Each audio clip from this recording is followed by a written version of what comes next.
نعرہ تکبیر اللہ اکبر، نعرہ رسالت یا رسول اللہ، نعرہ حیدری یا حسینیت زندہ باد، یزیدیت مرد آباد، نعرہ صلوات اللہ۔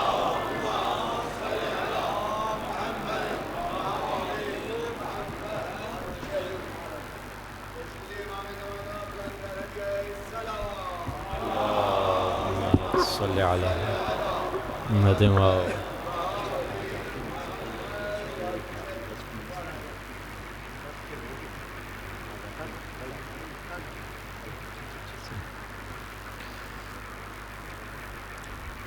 التماس سے دعا کے لیے کہا گیا ہے۔ ہمارے بھائی ملک طاہر صاحب ہیں، اللہ تعالیٰ اہل بیت کے صدقے میں ان کی کاروبار میں برکت عطا فرمائے، ان کی والدہ کو صحت عطا فرمائے اور ان کے والد کو جنت میں جگہ عطا فرمائے، اور اسی طرح مسجد شاہ نجف کے جو سیکیورٹی کے سپروائزر ہیں علی مرتضیٰ اور ان کی ٹیم، خداوند متعال ان سارے بچوں کو اجر عظیم عطا فرمائے۔ خداوند متعال نوجوانوں کو جو کوشش کر رہے ہیں تماموں کو امتحانات میں کامیابی عطا فرمائے۔ خداوند متعال جو فرش عزا پہ آئے ہیں دلی دینی حوائج لے کر آئیں، سب کی حوائج کو مقبول فرمائیں۔ اپنے مرحومین کو یاد کرتے ہوئے امام خمینی کو، رہبر شہید کو، قائد شہید کو، شہید سید حسن نصر اللہ شاہ نجف کے شہداء، پاکستان کے شہداء، لبنان ایران میں حال میں ہونے والے شہداء کو یاد کرتے ہوئے، مرحومین کو یاد کرتے ہوئے سورۃ الفاتحہ۔ بسم اللہ الرحمن الرحیم، الحمدللہ رب العالمین، الرحیم مالک یوم الدین، ایاک نعبد و ایاک نستعین، اہدنا الصراط المستقیم، صراط الذین انعمت علیہم غیر المغضوب علیہم ولا الضالین۔ بسم اللہ الرحمن الرحیم، قل هو اللہ احد اللہ الصمد لم یلد ولم یولد ولم یکن له کفوا احد۔ بسم اللہ الرحمن الرحیم، قل هو اللہ احد اللہ الصمد لم یلد ولم یولد ولم یکن له کفوا احد۔ بسم اللہ الرحمن الرحیم، قل هو اللہ احد اللہ الصمد۔ اعوذ باللہ من الشیطان اللعین الرجیم، بسم اللہ الرحمن الرحیم، الحمد للہ رب العالمین، الحمد للہ کما هو اہلہ، والصلاة والسلام علی سید المرسلین وخاتم النبیین ابی القاسم محمد۔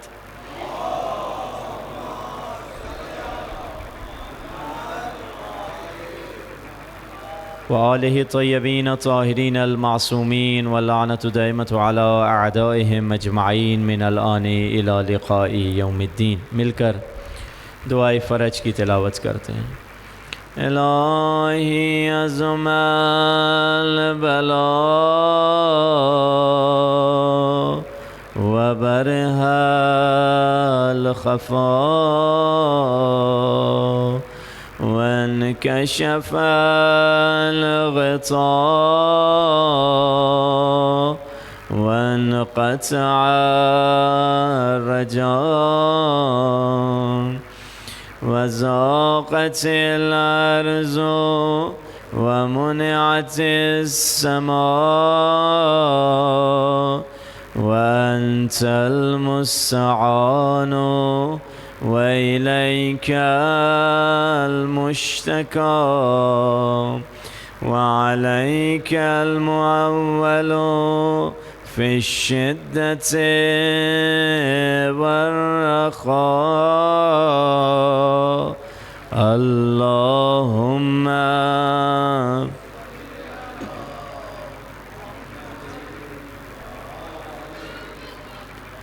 أولي الأمر الذين فرضت علينا طاعتهم وعرفتنا بذلك منزلتهم، ففرج عنا بحقهم فرجا عاجلا قريبا كلمح البصر أو هو أقرب، يا محمد يا علي اكفياني فإنكما كافيان وانصراني فإنكما ناصران يا مولانا يا صاحب الزمان الغوث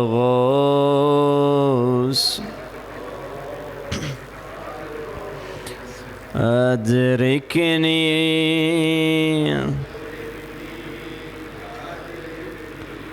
الساعة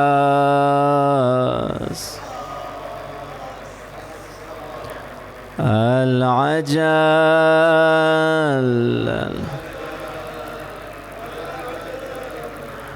بحق محمد وآله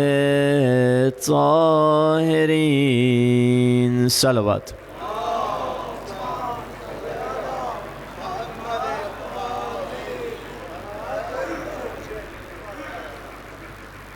أما بعد فقد قال الله سبحانه وتعالى في كتابه المجيد وفرقانه الحميد وقوله الحق وهو أصدق الصادقين بسم الله الرحمن الرحيم إن الدين عند الله الإسلام صلوات.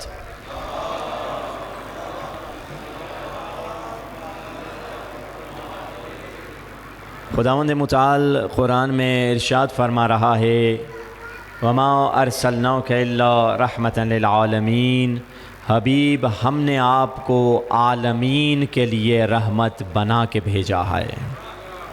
یہ وہ نبی جو زمین کے لیے رحمت، جو آسمان کے لیے رحمت، جو فرشتوں کے لیے رحمت، جو انسانوں کے لیے رحمت، جو جنوں کے لیے رحمت، جو بشر کے لیے رحمت، جو غیر بشر کے لیے رحمت، جو ہواؤں کے لیے رحمت، جو فضاؤں کے لیے رحمت، جو ماضی کے لیے رحمت، جو مستقبل کے لیے رحمت، جو اپنوں کے لیے رحمت، جو غیروں کے لیے رحمت، جو دوستوں کے لیے رحمت، جو دشمنوں کے لیے رحمت، جو ساری کائنات کے لیے رحمت بن کے آئے اسے مصطفیٰ کہتے ہیں، اور جو مصطفیٰ کے گھر میں رحمت بن کے آئے اسے فاطمہ کہتے ہیں۔ اللہ اکبر، یا رسول اللہ، یا علی، اللہم صلی علی۔ وہ فاطمہ ہے جو رحمتاً للعالمین کے گھر میں رحمت بن کے آئی ہے۔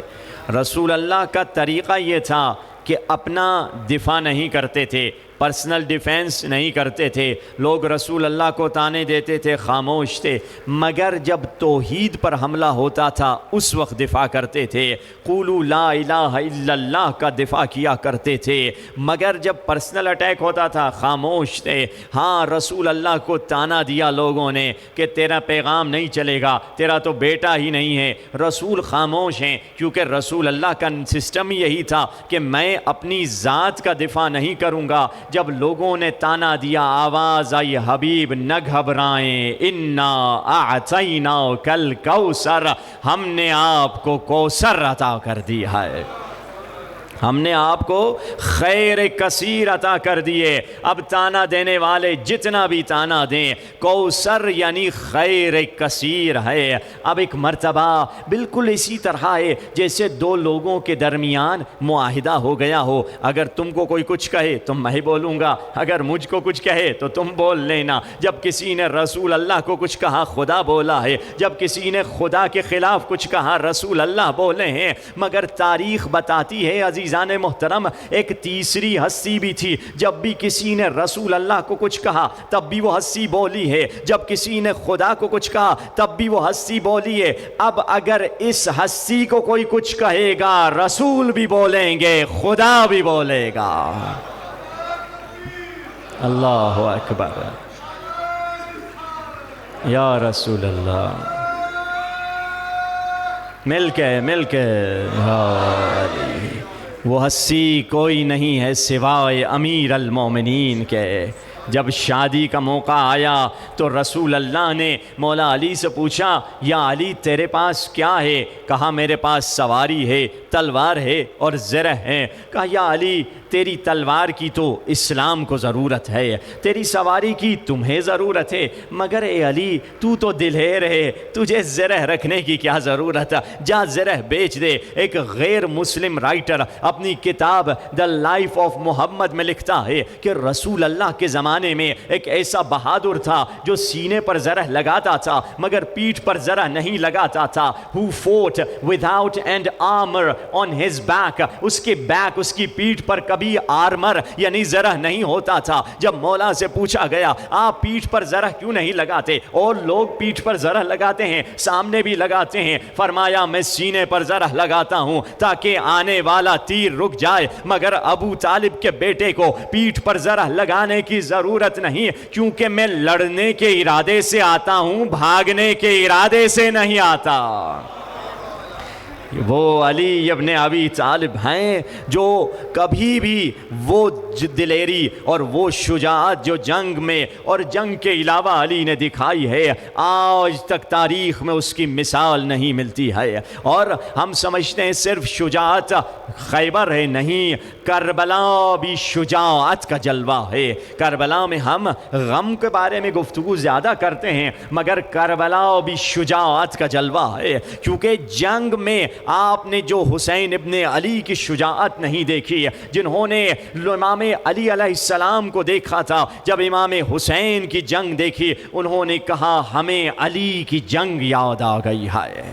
یہ کربلا شجاعت کا میدان ہے اور ہمیں اس میدان کربلا سے ایک چند موتیاں چننی ہیں۔ ہم چند موتی اگر اپنی زندگی میں کربلا سے چن لیں یہی ہمارے لیے کافی ہے۔ کربلا ختم نہ ہونے والا سمندر ہے، ہر دور میں کربلا نیا ہے، ہر دور میں کربلا تازہ ہے۔ جس طرح فرمایا ہر دور میں قرآن تازہ ہے، اسی طرح ہر دور میں ناطق قرآن بھی تازہ ہے، اس کی باتیں بھی تازہ ہیں۔ کربلا میں مولا نے جو درس دیا توحید کا درس، اگر ہم نے دین مولا سے سیکھنی ہے اس حدیث قدسی کو سنیے۔ خدا کہہ رہا ہے اے میرے بندے ان کنت ترید من الدنیا ما یکفیک، اے میرے بندے جو تمہیں دنیا میں سے چاہیے جو تیرے لیے کافی ہو، یعنی کبھی کبھار دو مسئلے ہوتے ہیں، ایک چیز ہمارے لیے کافی ہوتی ہے، ایک چیز ہمیں زیادہ چاہیے ہوتی ہے۔ ایک جملہ ہے آپ نے بھی سنا، ہم نے بھی سنا، کہتے ہیں انسان بڑا بے بس ہے۔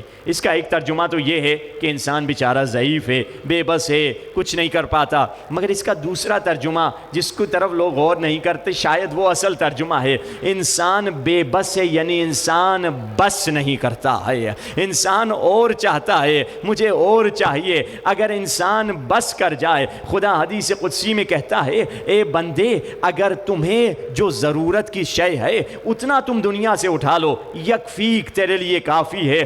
اگر زیادہ جاؤ گے، بے بس ہو جاؤ گے، پوری دنیا بھی تجھے دے دیں پھر بھی تیرے لیے کم ہے۔ اگر انسان، اسی لیے فرمایا دعا کرو خدایا میرے جیب بھرنے سے پہلے میرے دل کو بھر دے۔ کبھی کبھار جیب بھری ہوئی ہوتی ہے مگر دل بھرا ہوا نہیں ہوتا۔ آپ دیکھیں گے بڑے کروڑ پتی، بنگلے والے، گاڑی والے، ہر چیزیں، مگر جب منہ کھولتے ہیں سوائے زہر کے کچھ نہیں نکلتا، بس کمپلین، نیگیٹو رے کے کچھ نہیں نکلتا، ہائے ہائے کرنے کے علاوہ کچھ نہیں نکلتا۔ ارے تو کیا ہائے کر رہے ہو، تو کیا بلز پہ رو رہے ہو؟ ٹھیک ہے مہنگائی ہے، اب یہ بندہ کون ہے؟ پیسہ آ گیا، جیب بھر گیا ہے مگر دل ابھی نہیں بھرا ہے۔ اسی لیے مولا کہتے ہیں دعا کرو اللہم اجعل غناء فی نفسی، میرے اندر سے مجھے غنی بنا دو۔ کتنے لوگ اندر سے غنی نہیں ہوئے ہیں؟ دیکھیے اگر انسان اندر سے غنی نہیں ہوگا ہمیشہ احساس کرے گا کہ میں ایمٹی ہوں، میں خالی ہوں۔ آپ بڑے بڑے مالدار ملکوں کو اٹھا کر دیکھ لیجئے، جاپان، امریکہ۔ جاپان دنیا کی تیسری بڑی اکانومی ہے، تیسری اقتصاد، امریکہ، چائنا، پھر جاپان ہے۔ جاپان میں کورونا کے دوران کتنے لوگوں نے خودکشی کی تھی؟ کہا کورونا کے دوران مہینے میں، یہ رپورٹ کے حساب سے مہینے میں جتنے لوگوں نے سوسائیڈ اور خودکشی کی ہے اس کی تعداد پورے سال میں کورونا سے مرنے والوں کی سے زیادہ ہے۔ یعنی پورے سال میں جتنے لوگ کورونا سے مرے ہیں ایک مہینے میں اس سے زیادہ تو ہم نے خودکشیاں کی ہیں جاپان والوں نے، کہ کورونا کو ایسا شور مچایا تھا، کہا ہمارا تو کورونا کیا ہے، 10 کورونا مہینے میں ہو رہے ہیں ہمارے پاس۔ تو اب یہ کون سا ملک ہے جس کے پاس پیسہ ہے، اقتصاد ہے؟ امریکہ اٹھا کر دیکھ لیجئے، چائنا اٹھا کر دیکھ لیجئے، یا پاس میں کوریا ہے جس کی ساری چیزیں ہمارے پاس ہیں، ایل جی ہے، سیمسونگ ہے، ہر چیز اس کی ہے۔ ان میں ذرا سوسائڈ ریٹ دیکھ لیجئے، امریکہ دنیا کی 5% آبادی کو بناتا ہے، یعنی 5% آبادی دنیا کی ٹوٹل امریکہ میں، دنیا کی آبادی رہتی ہے امریکہ میں، مگر 80% دماغی امراض کی دوائیاں امریکہ میں استعمال ہو رہی ہیں۔ آپ تو 5% آبادی ہیں، آپ 80% دوائیاں دماغ کی کیوں کھا رہے ہیں؟ آپ کے پاس وہ گاڑی ہے، آپ کے پاس فیسلٹی ہے، ہر شے ہے، آج کے دور میں ہر شے ان کے پاس ہے، مگر پھر بھی وہ سکون کیوں نہیں ہے؟ وجہ کیا ہے؟ ایک خطبہ تھا جو شاید میں نے پہلے یا دوسرے دن اس کی طرف اشارہ کیا تھا، جس کے سننے والے نے، امیر المومنین کا خطبہ تھا کہ شخص نے سنا اور وہ مر گیا۔ وہ خطبہ کون سا تھا؟ کوئی بتا سکے گا؟ ماشاءاللہ ماشاءاللہ، خطبۃ الحمام، خطبۃ المتقین، ان دونوں بزرگوار کے لیے صلوات پڑھیے محمد و آل محمد کی ذات پر صلی علی محمد۔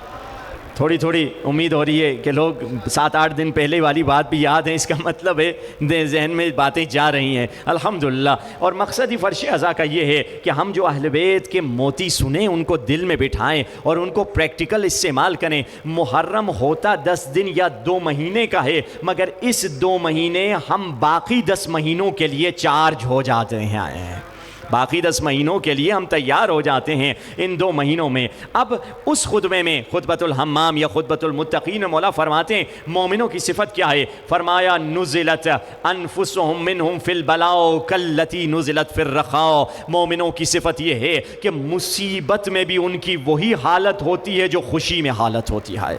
گھر میں ولادت ہوئی وہی حالت، میت ہوئی وہی حالت۔ کیا مطلب؟ وہ ہنستے روتے نہیں، ہنستے ہیں میت پہ، روتے ہیں میت پہ، ہنستے ہیں ولادت پہ، خوشی ہوتی ہے، مگر متزلزل نہیں ہو جاتے، آؤٹ آف کنٹرول نہیں ہو جاتے، اپنے قابو سے باہر نہیں نکل جاتے۔ یہ کیسے ان کو ملا ہے؟ کیسے اس مقام پہ پہنچے ہیں؟ وہ ذکر خدا سے پہنچے ہیں۔ الا بذکر اللہ تطمئن القلوب۔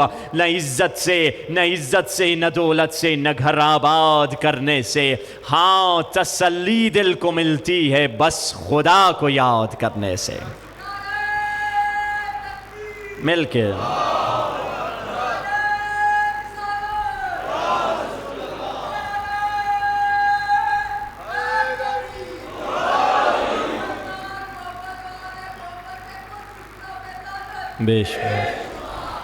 اب تسلی اگر چاہیے ذکر الہی سے ملے گی۔ ایک بندہ ہے جس کا نام ہے ڈینیل کارنیگی، ایک رائٹر ہے اور سائیکولوجسٹ بھی، تقریباً 80 سال پہلے کا رائٹر ہے، ابھی 80 سال پہلے، غالباً تقریباً 50 سال 80 سال پہلے امریکن ہے، مر گیا ہے۔ اس کی کچھ کتابیں ہیں جو کافی بیسٹ سیلنگ بکس ہیں۔ وہ اپنی کتاب میں لکھتا ہے آج کل کے سائیکولوجسٹ جو چیزیں بتاتے ہیں لوگوں کو، وہی چیز ہے جو 2000 سال پہلے جیسس ہمیں بتایا کرتا تھا۔ یعنی آج کل کے سائیکولوجسٹ وہی بتا رہے ہیں جو انبیاء بتا گئے، جو رسول اللہ بتا گئے، جو اولیاء بتا گئے، اور لوگوں کو امید دلا رہے ہیں۔ لوگوں کہہ رہے ہیں یو کین ڈو اٹ، پتہ نہیں یہ کر سکتے ہو، یہ کر لو، اپنی فکر کو چینج کرو، وغیرہ وغیرہ، جو بھی سائیکولوجی میں بتایا جاتا ہے، علم نفسیات میں، کہ یہ ساری چیزیں تو انبیاء ہمیں بتا چکے ہیں۔ اور یہ شخص ایک واقعہ اپنی کتاب میں لکھتا ہے، کہتا ہے یہ واقعہ پرائز وننگ واقعہ تھا، یعنی سب سے کامیاب ترین واقعوں میں سے 2 میں سے ایک یہ تھا۔ واقعہ یہ تھا کہ ایک خاتون تھی جس کی زندگی بہت بری تھی، میاں جابلیس ہو گیا، میاں بیمار ہو گیا۔ یہ پرانا 80 سال امریکہ پہلے کی بات ہے، 80 سال پہلے امریکہ کیسے تھا؟ کہا بچے 4-5 تھے، سب بیمار ہو گئے، کسی کو کون سی بیماری، کسی کو چکن پاکس ہے، کیا ہے، مختلف بیماریاں۔ اور یہ خاتون جا کے لوگوں کے گھروں میں کپڑے دھوتی، برتن دھوتی، اس کا خرچہ پورا نہیں ہوتا۔ گروسری شاپ جو تھا اس سے $80 کی مقروض ہو چکی تھی، اور اس زمانے میں گھر کا کرایہ ہوتا تھا $5 کا، $5 بھی ہمارے پاس نہیں تھے، ٹیمپرری کسی کے گھر میں رہ رہے تھے، اور اس نے بھی کہا تھا نکل جاؤ تھوڑی دن کے بعد۔ کہا کچھ دنوں میں نے دیکھا میرے بچے کو ایک پینسل چوری کرنے کے جرم میں میرے بچے کو پولیس نے پکڑ لیا۔ یہ ایسی عجیب زندگی، بچے بیمار، بچے پہ چوری کی تہمت، میاں بیمار، میاں کوئی کام نہیں، خود مقروض، برتن دھو رہی ہے، کپڑے دھو رہی ہے، کچھ نہیں ہو رہا۔ کہا میرا دماغ پھٹ رہا تھا۔ ایک دن کپڑے دھو رہی تھی، کپڑوں کو زمین پہ رکھا، 5 سال کی بچی کا ہاتھ پکڑا، کمرے میں گئی، کمرے کا دروازہ بند کیا، کھڑکی بند کی، جو سوراخ تھے ان سب کو بند کر لیا، گیس کو آن کر دیا تاکہ یہیں خودکشی کروں اور وہیں مر جاؤں۔ بیٹی کو کہا لیٹ جاتے ہیں۔ بیٹی نے کہا اماں ابھی تو ہم سو کے اٹھیں۔ کہا کوئی مسئلہ نہیں، تھوڑا لیٹ جاتے ہیں۔ کہا اب اب گیس کی آواز مجھے آ رہی ہے، اب میں مرنے کو تیار ہو رہی ہوں، گیس لیک ہے، دروازے کھڑکیاں بند ہیں، اب میں مرنے والی ہوں۔ اب ایک مرتبہ کہا ریڈیو، اس زمانے میں ریڈیو تھا، ٹی وی کا دور نہیں تھا، 80 سال پہلے، کچن میں ریڈیو چل رہا تھا، مجھے آواز آئی، میں نے کہا میں تو مر رہی ہوں، ریڈیو چلے یا نہ چلے میں تو دنیا سے جانے والی ہوں۔ اس ریڈیو میں ایک دینی نشید، مذہبی نشید چل رہا تھا، جس میں وہ پڑھ رہا تھا پڑھنے والا کہ جب تمہارا پالا مصائب اور مشکلات سے پڑھے، جب تمہاری زندگی میں مشکلات آ جائیں، اکیلے مشکل کو حل کرنے نہ جاؤ، اپنے ساتھ خدا کو لے جاؤ، تیرے مسائل حل ہو جائیں گے۔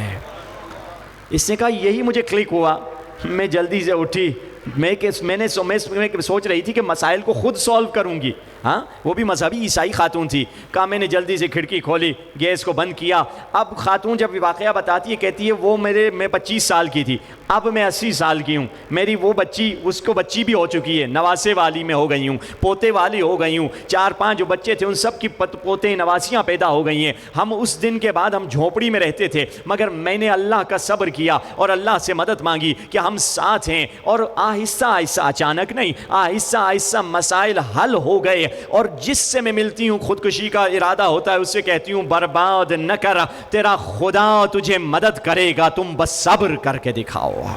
اگر انسان اللہ سے، یہ ایک عیسائی خاتون کا واقعہ ہے، حقیقت میں اگر ہم بھی اللہ سبحانہ و تعالیٰ پر توکل رکھیں، خدا مشکل کو حل کر دے گا۔ شرط اول یہ ہے کہ ہم کیا کریں اس دین کے لیے قربانی دینے کے لیے۔ شرط اول، امام امیر المومنین فرماتے ہیں، مولا کہتے ہیں، ایک بلند صلوات پڑھیں محمد۔ مولا فرماتے ہیں اے لوگو تم میری طرح رہ نہیں سکتے، نہ میری طرح جو کی روٹی کھا سکتے ہو، نہ میری طرح غذا کھا سکتے ہو، نہ میری طرح لباس پہن سکتے ہو۔ علی کے لباس بھی کرخت ہے، علی کی جو کی روٹی بھی سخت ہے، مگر مولا فرماتے ہیں کچھ ایسی صفات ہیں تم اپنے اندر ایجاد کر سکتے ہو۔ مولا وہ کون سی صفات ہیں جو اپنے اندر ایجاد کریں؟ فرمایا شیعتنا متباذلون فی ولایتنا، ہمارے شیعہ ہماری ولایت کی خاطر قربانی دیتے ہیں، خرچہ کرتے ہیں، فداکاری کرتے ہیں، ایثار کرتے ہیں۔ تم اپنے اندر ایثار پیدا کرو۔ ایک بندہ ہے کوئی عزاداری پہ خرچ کرتا ہے، کوئی ہے جو غریبوں پہ خرچ کرتا ہے، کوئی یتیموں پہ خرچ کرتا ہے۔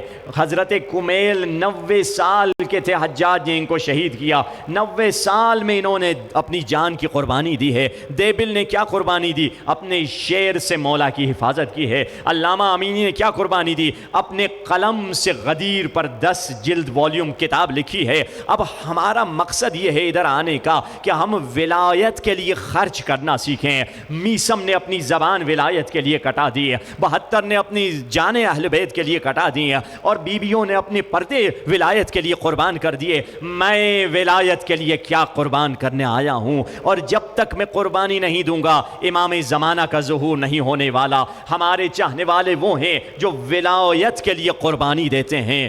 دیبل نے قربانی دی، در بدر ہو گیا۔ نجاشی کا بیٹا، یہ کون تھا؟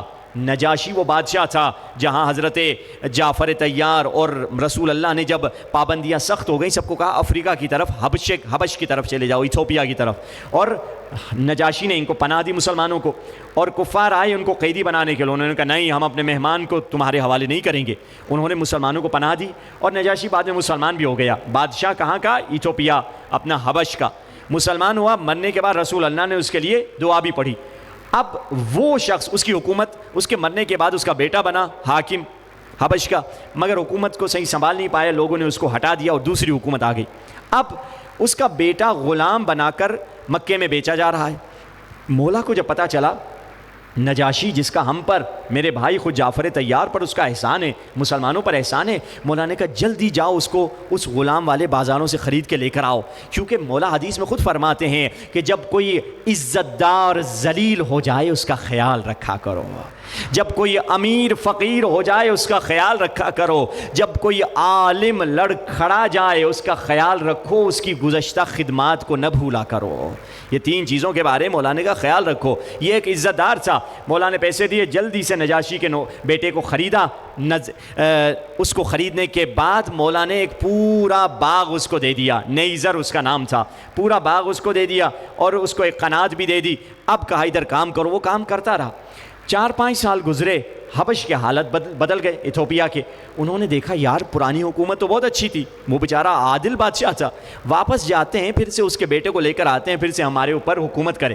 یہ آتے ہیں دیکھتے ہیں وہ بادشاہ کا بیٹا خود زمینداری کر رہا ہے اور کما رہا ہے, ابھی اس کی تھوڑی بہت زندگی ادھر سے چل رہی ہے, کافی سیٹل ہو چکا ہے, مگر کہاں بادشاہی کہ سب نوکر چاکر, اور کہاں خود زمینوں پر کام کر رہا ہے. زمین آسمان کا فرق ہے. کہاں تم تو اتنے بڑے باپ کے بیٹے تھے, یہاں کہاں آ گئے ہو. کہاں علی نے مجھے زمین دی ہے, کہا جتنی بھی زمین دے دے, کہاں وہ بادشاہی, کہاں یہ معمولی خود اپنا کام کر رہے ہو, آ جاؤ ہم تمہیں پھر سے بادشاہ بناتے ہیں. اس نے کہا مجھے دنیا اور آخرت کی بادشاہی علی کی غلامی میں مل گئی ہے, مجھے نہیں چاہیے. اور ٹھکرا بھی دیا, نہیں گیا پھر ہمیشہ پرماننٹلی, جبکہ اس کو آفر مل رہی تھی جاؤ, اور مولا نے منع بھی نہیں کیا تھا کہ نہ جاؤ, مگر یہ ولایت کے لیے خرچ کرنے والا تھا. میں نے ولایت کے لیے کیا خرچ کیا ہے, مولا کے لیے کیا خرچ کیا ہے. کتنے لوگ تھے بڑے بڑے پوسٹ, بڑے بڑے مقامات کو چھوڑ دیتے ہیں, لوگ مرتے ہیں وزارت کے لیے, سفارت کے لیے. مگر آپ دیکھیے ہارون الرشید ہے, اس کا بیٹا قاسم ہے. ہارون الرشید اپنے وزیروں کے ساتھ بیٹھا ہے, وزیر ہنس کے کہتے ہیں تیرا بیٹا عجیب ہے, عجیب سے سادے کپڑے پہنتا ہے, غریبوں کے ساتھ بیٹھ جاتا ہے, بس عبادتوں میں لگا ہوا ہے. تو ہارون الرشید اور تو سپر پاور, یعنی اس زمانے کا ٹرمپ تھا وہ. اس جیسے سپر پاور دنیا میں اس زمانے میں دو ہی تھیں, ایک عالم اسلام کی اور آگے کوئی بھی سپر پاور تھی. تو اس زمانے کا ٹرمپ تھا وہ, اس زمانے کی امریکہ کی حیثیت رکھتا تھا. کہا تو اور تیرا بچہ ایسے بھکاریوں کی طرح. کل لوگوں نے کہا لگ رہا ہے تم نے اس کو حکومت وزارت دو, ٹھیک ہو جائے گا. بلایا قاسم کو, قاسم لگ رہا ہے تو ایسے فقیروں کی طرح پھرتے ہو, میں تمہیں حکومت دے دوں ٹھیک ہو جاؤ گے. کہا بابا مجھے رہنے دو, میں اپنی عبادت کر رہا ہوں, میں خوش ہوں. کہا نہیں تم عبادت بھی کرو حکومت بھی کرو. کل میں نے لیٹر تیار کر دیا ہے, تمہیں وہ لیٹر دوں گا, کل تم مصر کے بادشاہ بن کے جاؤ گے. مصر جس کے لیے لوگ مرتے تھے, ایجپٹ بہت بڑی حکومت تھی. کہا ادھر پورا ایجپٹ تیرے قبضے میں, کل صبح فوج حشم نشم ساری چیزیں تیار ہو جائیں گی, پروٹوکول تمہارے لیے. صبح جب ہوئی تو غلاموں نے دیکھا کہ قاسم اپنے کمرے میں نہیں ہے, ادھر ڈھونڈا ادھر ڈھونڈا, کہیں نظر نہیں آیا.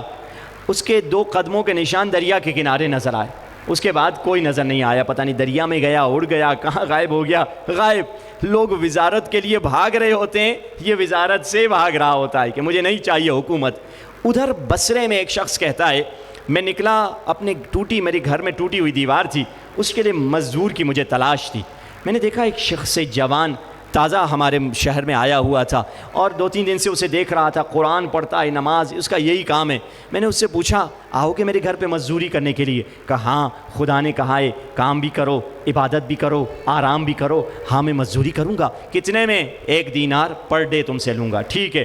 کہا جب میں نے اس کے کام کو دیکھا 3 لوگوں کے برابر وہ کام کر رہا ہے اور اتنی مزدوری ایسی صحیح شرافت سے کام کر رہا ہے, اور جب نماز ہوتی نماز کے لیے رکتا اور پھر کام شروع ہو جاتا. شام کو میں نے اسے 3 دینار دینے کی کوشش کی. تم نے تو 3 بندوں کا کام کیا ہے. کہا اس نے کہا 1 کافی ہے. 1 دینار لے کر چلا گیا. اگلے دن جب میں گیا مجھے نظر نہیں آیا. لوگوں سے پوچھا کہاں ہیں؟ لوگوں نے کہا وہ ہفتے میں 1 دن کام کرتا ہے, 6 دن اللہ کی عبادت کیا کرتا ہے. کہا میں 6 دن ٹھہروں گا, اتنا اچھا مزدور مجھے نہیں ملے گا. اکنومیکل بھی ورتھ کرتا ہے, ایک بندہ 3 بندے کا کام کرے, 6 دن میں ٹھہروں گا. 6 دن ٹھہر گیا. اگلے دن نظر آیا, پھر میں اسے مزدوری کے لیے لے گیا, اچھا کام کیا. پھر میں نے سوچا کچھ کام رہتا ہے, پھر اگلے ہفتے اس سے کام کراؤں گا. اگلے ہفتے جب میں گیا تیسری دفعہ اس کو ہائر کرنے کے لیے, وہ مجھے نہیں ملا. میں حیران ہو گیا. لوگوں سے پوچھا کہاں ہے؟ کہا وہ شاید اپنے گھر میں بیمار ہو گیا ہے, کچھ ٹائم سے آ نہیں رہا ہے. کہاں ہے اس کا گھر؟ وہ کسی کھنڈرات میں رہتا ہے. میں نے دیکھا ایک ٹوٹا پھوٹا ایک جگہ تھی, وہیں بیچارہ لیٹا ہوا تھا اور مرنے کے قریب تھا. میں نے کہا تم کہاں چلے گئے تھے؟ کہا میں بیمار ہوں. میں اپنا تعارف کراؤں, میں قاسم ہوں جس کا باپ ہارون الرشید ہے. میرا باپ وہ ہے. میں وزارت اور سفارت اور حکومت چھوڑ کے بھاگا ہوں. مجھے وزارت نہیں چاہیے, میں اللہ کی اطاعت میں زندگی گزارنا چاہتا ہوں. قرآن جیب سے نکالا, یہ قرآن میرا اس کو دے دینا جو قرآن کی تلاوت کرے, اور کہا میرا لباس اس کو دے دینا جو میرے کفن و دفن کا بندوبست کرے گا. یہ انگوٹھی نکال کے اس نے کہا یہ میرے باپ نے مجھے دی ہے, مجھے معلوم ہے حرام کی ہے, میرا باپ فلاں موقع پر فلاں جگہ آتا ہے, یہ جا کے دے دینا اسے. کہنا قاسم کہہ رہا تھا اس کا حساب و کتاب میں نہیں دے سکتا, تو دے سکتے ہو تو لے لو. ایک انگوٹھی بھی نہیں حرام کی ہے. اور ایک مرتبہ ایک مرنے والا تھا, یہ شخص کہتا ہے قاسم مجھے کہتا ہے سہارا دو میرے آقا آ رہے ہیں. سہارا دے کے میں نے اٹھایا, اس نے سینے پہ ہاتھ رکھ کے کہا السلام علیک یا امیر المومنین. میں نے اس سے پوچھا کس سے بات کر رہے ہو؟ کہا ادب سے کھڑے ہو جاؤ, امیر المومنین نجف سے یہاں آئے ہیں. عجیب ہے, یہ کس کا؟ قاتل امام موسیٰ کاظم کا بیٹا ہے, مگر جب قربانی دی کیا مقام ہو گیا. یا ہار ہمدان میں یمت یرنی, اے ہار ہمدان جو بھی مرے گا وہ مجھ علی کی زیارت کرے گا. عاشق خوش ہوگا مولا کی ولایت سے, مولا کی محبت سے. اگر ہم متبازلین فی ولایت نہ بن جائیں, یعنی مولا کی طرح کھانے پینے کا نہیں کہا تم میری طرح کھاؤ میری طرح پیو, تم میری طرح جی نہیں سکتے, مگر تم ولایت کے لیے جو خرچ کر سکتے ہو خرچ کرو. کربلا میں دیکھیے جنہوں نے آج جس حضرت عباس کی شب سے منسوب ہیں, انہوں نے ولایت کے لیے ثابت قدمی دکھائی ہے, انہوں نے ہر شے ولایت کے لیے دے دی ہے. جو ثابت قدم ہوتا ہے وہی ولایت کے لیے خرچ کر سکتا ہے. ہم کچھ دن ٹھیک ہو جاتے ہیں مگر پھر واپس گناہ کی طرف چلے جاتے ہیں. کیوں؟ کیونکہ ثابت قدمی نہیں ہے.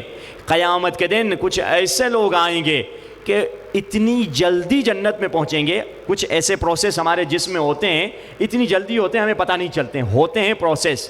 یہ لوگ اتنی جلدی سے جنت میں پہنچیں گے, جنت کے دروازے والے پوچھیں گے حل رأیتم الصراط, کیا تم نے پل صراط دیکھی؟ کہتے ہیں نہیں. حل رأیتم الحساب, کیا حساب و کتاب دیکھا؟ نہیں. کیا قیامت دیکھی؟ نہیں. یہ سب گزر کے آئے ہیں مگر انہوں نے اتنا اسپیڈلی گزرے ہیں پتہ بھی نہیں چلا. کہا عجیب ہے, نہ قیامت دیکھی, نہ تم نے حساب و کتاب دیکھی, نہ تم نے پل صراط دیکھی, تو تم کیا کیا کرتے تھے دنیا میں, زندگی میں تم کیا اچھا کام کیا کرتے تھے.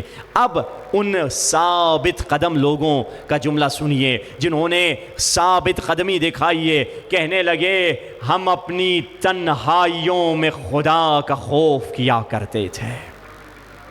آج کل کے دور میں تنہائی کا گناہ اس موبائل اپلیکیشن میں بہت آسان ہو گیا ہے. فرمایا ہم تنہائیوں میں خدا کا خوف رکھا کرتے تھے. اسی لیے امیر المومنین فرماتے ہیں ڈرو تنہائی اور خلوت کے گناہوں سے, کیونکہ جو تیرا قاضی ہے وہی تیرا شاہد ہے. جب تیرا قاضی شاہد ہو جائے تو کیا بنے گا. اگر انسان ان گناہوں کو اپنی زندگی سے دور کر دے. اور کہا دوسری چیز جو بہت اہم ہے, جو سوشل ریزن ہے, کہا ہم کسی سے محبت اور نفرت نہیں کرتے تھے, اگر نفرت کرتے تھے تو بھی خدا کے لیے, محبت کرتے تھے تو بھی خدا کے لیے. نفرت کرو تو علی کی خاطر, محبت کرو تو علی کی خاطر.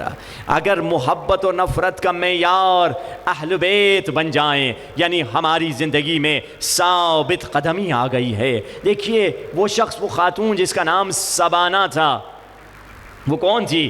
اس کا ایمان چھپا ہوا تھا. اس نے غلطی سے اللہ کا نام فرعون کی قصر میں لے لیا, پکڑی گئی. کہا تو اللہ کو مانتی ہے؟ کہا ہاں میں اللہ کو مانتی ہوں. یہ کون تھی؟ یہ اس کی بیوی تھی جس کو کہتے ہیں مومن آل فرعون. اس کا شوہر اور یہ میاں بیوی فرعون کے قصر میں تھے مگر موسیٰ پر یقین لا چکے تھے. اس بیچاری کی بات لیک ہو گئی کہ یہ اللہ پر یقین رکھتی ہے. کہا فرعون نے مجھ پر ایمان لاؤ. کہا نہیں, میں اللہ وحدہ لا شریک پہ ایمان لے کر آتی ہوں. کہا تمہارے بچوں کو جلا دیا جائے گا. کہا کوئی بات نہیں. اس کے پاس 4 بچے تھے, ایک بچے کو ڈالا جلتے ہوئے لاوے میں, جلتا ہوا پگھلا ہوا لوہا, اس میں اس کو ڈالا. یہ رو رہی ہے, چیخ رہی ہے ماں, مگر کہہ رہی ہے لا الہ الا اللہ. دوسرے بچے کو ڈالا, رو رہی ہے, کہہ رہی ہے لا الہ الا اللہ. تیسرے بچے کو ڈالا, رو رہی ہے لا الہ الا اللہ. اب چوتھا بچہ دودھ پیتا بچہ تھا. اب ایک مرتبہ یہ لڑ کھڑا گئی, سوچا کہ تقیہ کر دوں کہ ہاں میں فرعون کو مانتی ہوں. ابھی کہنا ہی چاہ رہی تھی, اللہ کے حکم سے چھوٹے دودھ پیتے بچے نے کلام کیا, اماں صبر کرنا اللہ تمہیں جزا دے گا.